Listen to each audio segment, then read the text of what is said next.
Hello loves, welcome back to my channel.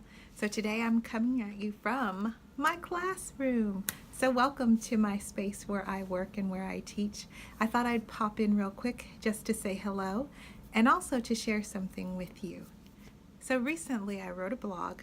It's called the Pain of Other People's Perceptions, and that was a pivotal blog for me because it's one of the first times that I publicly talk about how other people's perceptions of me and the pain that I experience from their perceptions, how that affects me physically. And I figured that I can't be the only one. Actually, when I wrote the blog, a couple of people reached out to me and said, "That's incredible, that's my story too."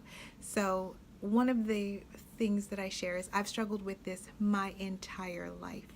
I have felt the pain of rejection, not just your typical rejection, but I remember even when I was very young, someone that was very important to me was a key member in my life when I was just a kid. They said something probably offhand that they didn't mean. They were angry with me, and then they said I was disowned. And that is something I have carried with me my whole life. The pain of being disowned as a child and hearing those words, I wasn't even sure what that meant, but I knew that it was serious, it was intense, and it was a rejection to the core of my being. It meant they didn't want anything to do with me, and it almost felt like I was being thrown out like trash, like I was not worth being in relationship with. And I carried that forward into my adult life, and that same script played in my mind over and over again. And no matter that person is long gone, that situation is over. But any time a friend or someone I got close to or shared my heart with rejected me, it was as if they were disowning me all over again, and I would relive that wound as if it were brand new because it never healed. And here I sit halfway through my life, and it's something that's plagued me for most of my entire life and up until the last few years. And something finally broke in me that made me confront that pain and start the healing process. And so I've been on this journey of healing for not very long, for probably about maybe 2.5, almost 3 years now. And what happened was I was having a Bible study, and I know not everybody believes in the Bible, but I do. So that's what I do in my time, especially in my meditation time. I read the Bible and I pray to God. I'm a Christian and I believe in Jesus Christ. So I was reading the Bible, and it was a scripture, and the scripture had really nothing to do with rejection or how other people perceive me. I was just reading in John chapter 17, and Jesus had mentioned in this particular chapter, he said, Father, he was praying, and he said, Father, those you have given me, I pray that those you have given me will be with me where I am. And for the first time, it was the first part of that phrase that caught my attention. He said, those that you have given me. And I believe that I have been given to him. I believe that I am his completely. Now, I'm not asking you to believe that. I'm just telling you my healing process. When I read those words, it was like the first time I ever realized I couldn't possibly have been disowned by someone who never owned me. Let that sit with you for a second, the way it did me. It rocked my world. It was the first time I realized that they didn't own me, and so they couldn't disown me. They can not be in relationship with me. They can choose that. They can choose to withhold their love from me, but they couldn't give me nor take me back because I was never theirs. I was never theirs. That aha moment rocked the core of my soul. And if you have ever felt rejected, I want you to realize the people who are rejecting you, they might be rejecting an opportunity to be in relationship with you. Maybe they're rejecting the behaviors that we exhibit, and they don't want anything to do with that. And I understand that because I haven't always been the kindest of people. So that is their right, and that is their opportunity to do so. But to throw me away, to make me feel like I am trash, those were my perceptions of that situation. And no one can give me nor take me back. And in my opinion, no one can do that except God alone. And so on my once I had that realization, I started on my recovery process. I poured out my feelings to my husband. I told him everything from the tiniest things to the greatest things.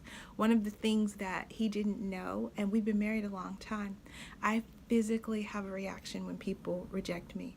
I don't know if it's a panic attack. I've never been officially diagnosed, but my chest tightens up, I get short of breath, and I physically feel the weight of that rejection, and my palms get sweaty, and it's so hard for me to handle that. I told him that for the first time, that I have a physical reaction. And so I started confessing all of the things that happen to me when rejection occurs in my life. And so because of all of that, my healing process has been, number one, to confess the things that happened to me. I have found my husband an accountability partner. I tell him what's going on. I tell him everything surrounding that situation and how I perceived it. And what I've learned is that my perception is not always the best, because it tends to be flawed, and it tends to come from a place of brokenness.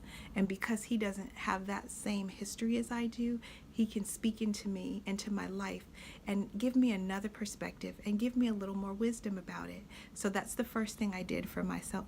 I'm looking at my notes because I don't want to miss any of this to share with you. The second thing is, I wait before I react. That is critical, and that's probably the number one thing that I do. When someone rejects me, my inclination is to rush out and try to fix it, to tell them I'm sorry, or to make them comfortable, and so that they'll like me again. That's not necessary. I can't make people like me, nor should I have to make everyone like me. My responsibility is for my behaviors, my actions, to treat people with love and kindness. After that, should they choose not to be in a relationship with me, I can't change that for them. So now my new role is to sit and to wait it out, to make sure that I am seeing things properly, and that I'm not making these rash decisions out of fear and brokenness, because those are two of the worst places where we can make our decisions, out of fear and brokenness. So I wait it out, and I wait for however long it takes until my feelings come back to a stable homeostasis kind of place. So I don't make any decisions from there, and I don't reach out to that person. Now, that doesn't mean if I say something offensive, I don't apologize quickly in the moment. I pray that I recognize when I offend someone or am hurtful towards them, and I do apologize quickly. But once I apologize and I sincerely mean it, I try to leave things the way they are and try not to beg, because I used to have a tendency to beg people to like me or to try to stay in friendship with me or relationship with me. And I don't do that. I refuse to do that anymore. Number 3, like I said, I give myself permission to cry.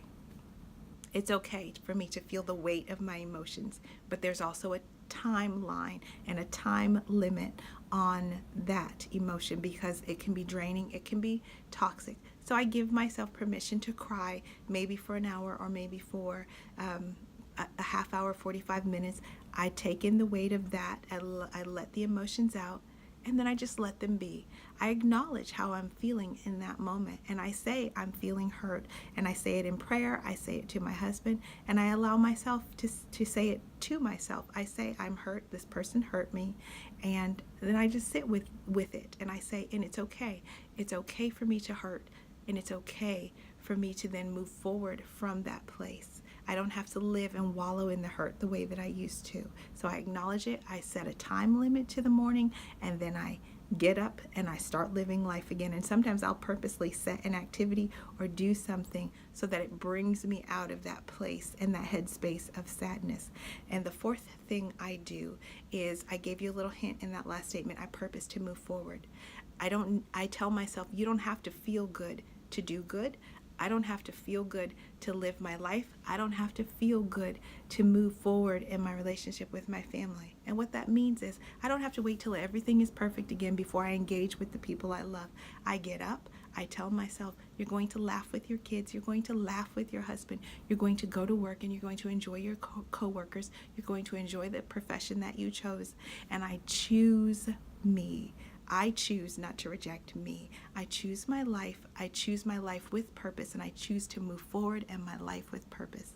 And I pray that's something that you are able to do.